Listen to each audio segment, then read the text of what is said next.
guys, it's Gigi. It's RHOP night. All right, so we open with the episode. They're still bickering, tossing salads. For some reason, Candace is tearful, which I'm like, why?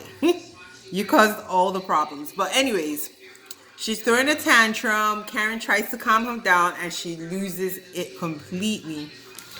And they're there breaking stuff, throwing things, and I feel so bad because Wendy's there like picking up a broken glass and they throw something else. She's like, okay, this is too much. Then I feel like Candace definitely knows about the whole mama story because she's like, I don't care. Almost like she didn't want them to say it so that she could say what she wants to say to Mia, which is very telling. So I feel like the bandits already had told her about the story about Mia's mom. And anyway, but Mia seemed unbothered during the whole episode, so I was surprised she cried later on, but makes sense. The men are in the next room like, I don't want to get involved. Then I guess G is trying to calm Mia down because he's like, well, if she wants to go, I'm riding with her, basically. And Chris is showing up trying to calm Candace down, which is like futile. Mia tears up with the ladies, talks about her mom and how she's scared that if she relapses, like this might be upsetting to her and everything like that, which I guess, but if you come on a reality show and you're exposing her, aren't you putting her at risk already for relapse? Because I feel like if she wasn't strong enough, then perhaps you shouldn't have talked about her. You should have gotten a different storyline. So yes, Candace was wrong, but I also feel Mia has some responsibility. Because if you're going to bring your mom to a nationwide show that is seen by millions, then expect some backlash. Don't tell us she's a deadbeat. Don't tell us about your whole history of how she was a drug user. Because that is sad, but people are going to come after you. They're going to come at you for your weakest points. You can't come on the show and decide what you think should and should not be used. Like, I don't think that's fair.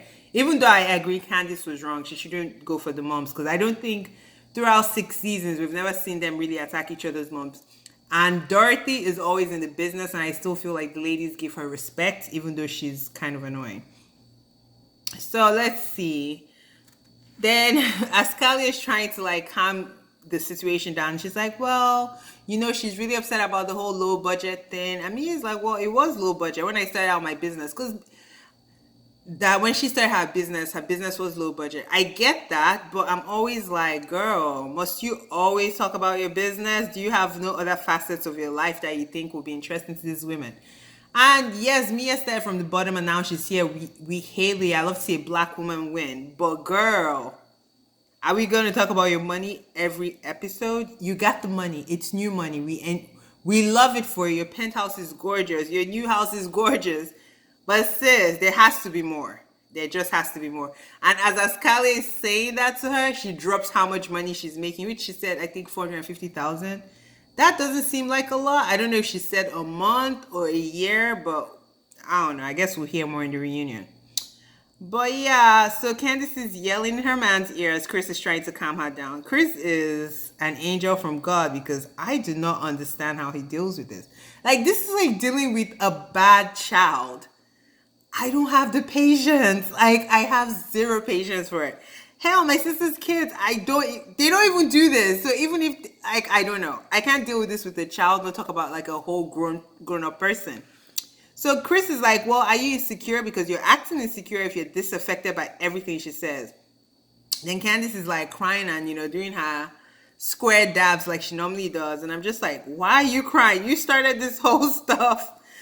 And I'm just realizing this is literally day 0 and all this happened. Like, Potomac does not sleep. Like, they wake up and they choose violence because I was like, oh my God, these people have actually not even slept in this house and all this crap already popped off. Anyway, things are starting to quiet down. Karen goes to Mia to like ask her if she's okay and she's with G. And G starts the whole tongue action thing. I'm just like, ugh, put your tongue back in your mouth. Like, bruh, no one wants to see that.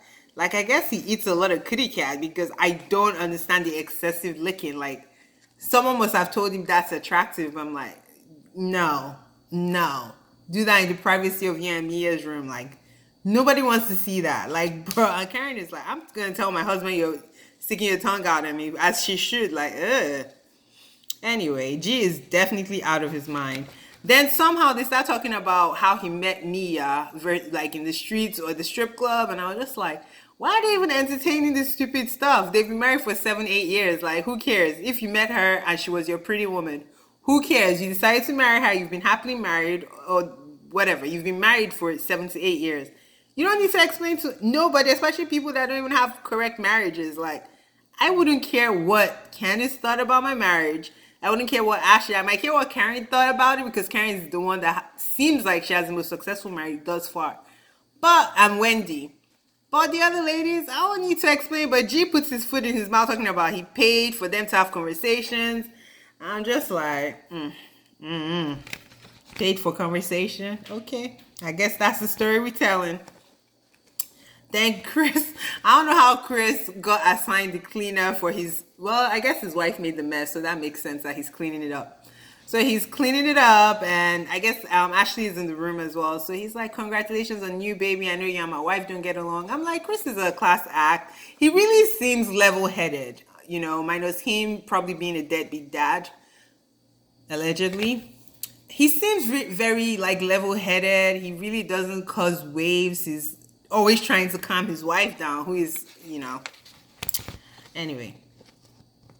Karen is reflecting on the day. She's like, I've been here an hour. People have tossed salad. All this chaos. G sticking his tongue out at me like, I am tired. And if that's true that she's only be there for an hour, that's a lot of activity for 1 hour, like, for anybody. Then the ladies are together and Karen finds out the meaning of tossing salads, and that was funny. G passes out as he should have 5 hours ago because he was acting out. The ladies and gentlemen and everyone get ready for dinner. Minus G. We don't see G get ready. He's still like snoring. And finally, the green-eyed bandits show up with bad energy, attitude. I'm just like, why did y'all come? So they arrived because Ashley called them and told them, girls, it's popping off. You're missing like a good time, basically. That you don't, she probably called them and was like, you don't want to be out of these episodes because the episodes are lit. And that's why they came. Not because they wanted to grace or be graceful and show up. No, that's not in their character. Then Giselle comes in there with her annoying self, hopping with her broken toe, talking about Chris carrying my bags. I'm like, okay, girl, you're being excessive. But okay, whatever. Then she gets to her room. Of course she has the washroom. You weren't even supposed to be there. And she's upset she has the washroom. I'm like, as much crap as you and your girlfriend Robin talk about, both of you cannot scratch 2 coins together and get a hotel room. If I was that unhappy with my room in a place my quote-unquote enemy got for me to stay, I would check out. I'm a whole adult. I would join them at the dinner or something. But for you to complain and still stay there, girl, go to a Motel 6. Shut the hell up. Then Candy shows up, recapping events for the bandits. Even the bandits are like, girl, you shouldn't have gone for the mom, which, I mean, everyone says that. Then Wendy walks in, surprised to see the bandits in there. And she's like, oh, welcome. I hope we have a good time. Like, being phony as hell, but it was funny. And they start complaining, where's the bathroom? Where's the bathroom that 2 people are supposed to use? She's like, I don't know. You don't see no bathroom? She's like, well, there are bathrooms downstairs. I guess their rooms are upstairs. They weren't happy about that. Robin is like, oh, I'm on my period. I'm like, why did you come? Like, Robin in this episode, I don't even think she said anything. Like, she was there, but she could have not been there and things would still go on. So I'm like, why did you come if you're going to be a sourpuss? So they're like moaning, and Ashley shows up. And she's like offering them her room, bathroom, and all this stuff. And I'm just looking at both of them like, y'all miserable as hell. Go to a hotel, go to a motel, like put your coins together and get a room. Like, why are you sharing? And she's like, oh, Robin made a statement that there are guys here. I'm like, exactly, get your own hotel room. I'm sure there are hotel rooms in Eastern Shore. You don't have to be there, but I guess they wanted to be in the thick of it. Anyway, everybody gets ready. Wendy and her husband are matchy-matchy. Everybody looked good. I don't know what Giselle was wearing because it didn't look like the other ladies and gentlemen's outfits. Everybody looked like they were going to a proper dinner. Giselle looked like she was going to a picnic or a cookout. I was like, girl. But it's good to see Karen and Giselle in the car getting along. I was like, okay. They discussed teabagging of all topics. And Karen is like, oh no. First you learned about tossing salads, now teabagging. Then G wakes up. Oh, I even forgot to say. They get to the bus and G is the first person there. And I'm like, when did he wake up? But anyway, he wakes up talking rubbish again.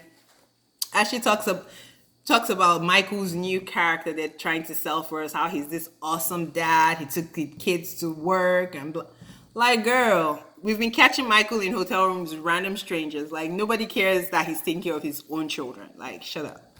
They keep trying to rehab his character though, but it's not working. He's still who he is, and I guess we'll see that coming soon. Then let's see. Then it spans to Robin. She's complaining about something. I'm like, girl, bye. I'm like, you're not really adding anything, so why are you here? Then there's these guys in the restaurant where they're sitting down, and I guess they're flirting with the ladies. Buy them shots. Their wives are like next door, and the wives are like, "Are you gonna buy us shots too?" I was like, the disrespect. But white fishes were like, you ain't gonna buy these brown sugar shots, and you're gonna ignore us, your wives. Then Karen goes there and scolds the man, like, you can't do that.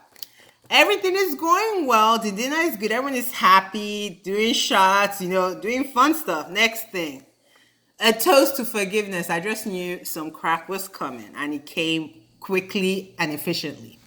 Ashley turns to Chris. So what do you think about everything going on? Do you feel like you need to step in? And Candace is like eating her food, trying to just be like, let me mind my business.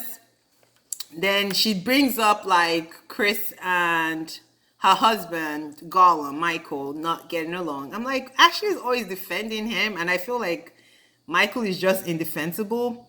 But she started this fight, I feel like, because I was like, you were picking, and Candace gave it back to her. She's like, well, Michael called Chris white trash, and she's like, well, you called him a slave driver, so are you calling me a slave? I was just like, oh Lord, here we go again.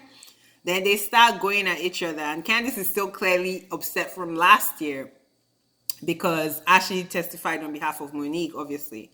Then she's like, Ashley's calling Candace out for starting stuff. I'm just like, Chris is trying to calm Candace down, and that was like the most awkward scene ever because he's yelling at her to calm down. She's like, no. He's trying to pick her up and move her. She doesn't want to move. She's like, no, I'm going to be here. I'm going to keep fighting. Leave me alone, blah, blah, blah. Then Chris walks out. I was just like, what is going on? Then Dre finally speaks, even though he says like 2 words. And I was just like, okay, GVO is officially dead because this ain't no great vibes. This is some messed up, stupid argument. And the girls are going back and forth. Then Mia is like trying to tell Candace that you can't say Ashley is acting out of terms because you're acting out of terms. And Candace comes again talking about don't embarrass your benefactor. Don't basically shut up. I was just like, this chick is you know what? I don't fight, and I've never been a fighter even in high school or middle school or whatever. But I swear Candace has the mouth of someone that needs to be popped. And I have a sharp tongue too, but goddamn, like, girl. And I totally missed, Ashley mentioned something that apparently when Mia and Candace were fighting, Candace said, I was here last year, like I know about this, like trying to say that she's been threatened before for putting her hand in someone's face. And I'm like, wow, she said that? I totally missed it. I'm like, this girl wants to be dragged all day, every day. But one day she's going to meet someone that really drags her for real. Because I'm just like, you can't keep talking crap to people and expecting nothing in return. Like, girl, stop it. Well, anyway, that was the episode. Can't wait for the next one. Potomac brings it. Like, I was exhausted. There was too much of them bringing it. But thank you guys. Like, subscribe, share, tell your friends. We'll be back next week with some more tea.